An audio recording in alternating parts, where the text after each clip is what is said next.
বিখ্যাত সাহিত্যিক সঞ্জীব চট্টোপাধ্যায়ের একটি বিখ্যাত বক্তব্যের শেষ অংশ আজ আমি পাঠ করে শোনাচ্ছি।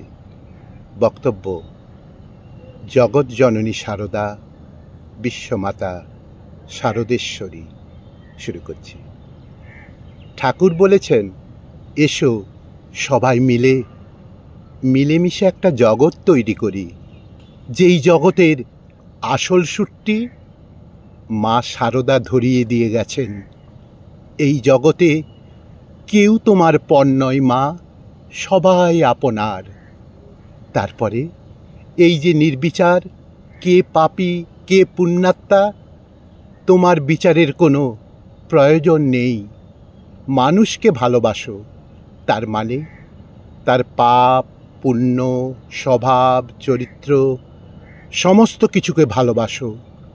ঠাকুর যে কয়েকজন যুবককে একত্রিত করেছিলেন, তাদের এক একজনের এক এক রকম স্বভাব ছিল। নরেন্দ্রনাথ ছিলেন বীরভাবাপন্ন, স্বামী অভেদানন্দজি ধ্যানপরায়ণ, লাটু মহারাজ কথাও বলেন না।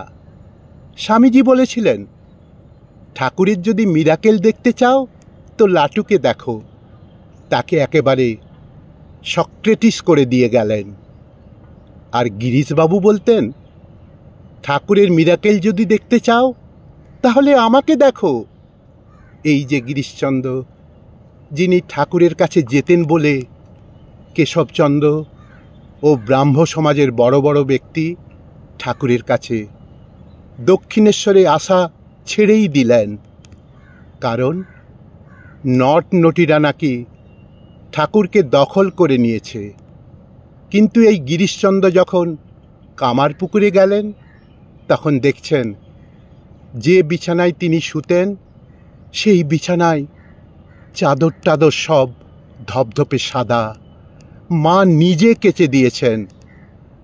কলকাতা থেকে যখন সেখানে ভক্তরা গেছেন, মায়ের পায়ে তখন বাত।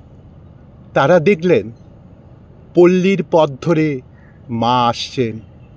জিজ্ঞাসার পর মা বললেন, তোমরা কলকাতার ছেলে, চা খাবে তো, তাই তোমাদের জন্য একটু দুধ আনতে গেছিলাম। এরকম বহু নিদর্শন আছে যে মা কিভাবে সকলকে সেবা করছেন। স্বামীজি বলছেন, মাকে তোমরা চেনোনি, চিনতে পারবেও না।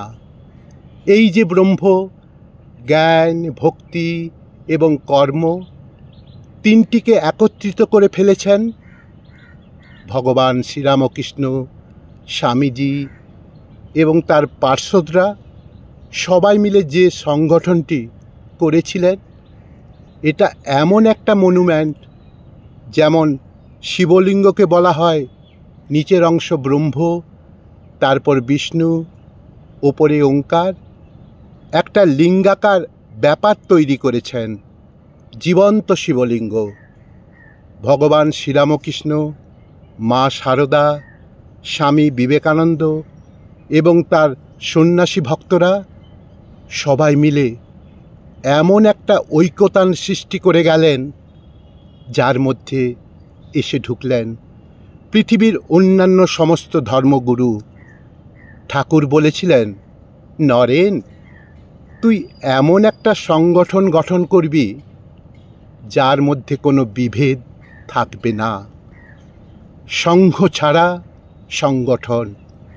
স্বামীজি বারে বারে বলতেন, ঠাকুর চলে যাবার পর মা যদি না হাল ধরতেন, তাহলে আমরা কোথায় ভেসে চলে যেতাম।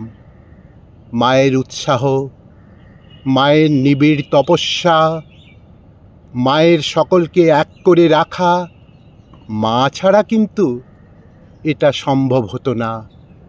যে কারণে স্বামীজি বলেছিলেন, যাই বলো ভাই, মায়ের প্রতি আমার একটু বেশি দুর্বলতা আছে। এমন কথাও বলেছিলেন, ঠাকুর যান যাক, আমার মা যেন থাকে, মায়ের মঠ আগে হবে। এই যে ট্রায়ো, এই তিনজনকে বোঝা যত দিন যাবে আমরা ধীরে ধীরে বুঝতে পারব এনারা মানুষের শরীর নিয়ে এলেও তিনটি ভাব, তিনটি শক্তি এক জায়গায় একত্রিত হয়েছিল। তিনটি ভাব, তিনটি শক্তি এক জায়গায় একত্রিত হয়েছিল। জয় ভগবান শ্রীরামকৃষ্ণ, জয় মা শারদা, জয় স্বামীজি মহারাজ এবং তার পার্শ্বদবর্গ, প্রণাম।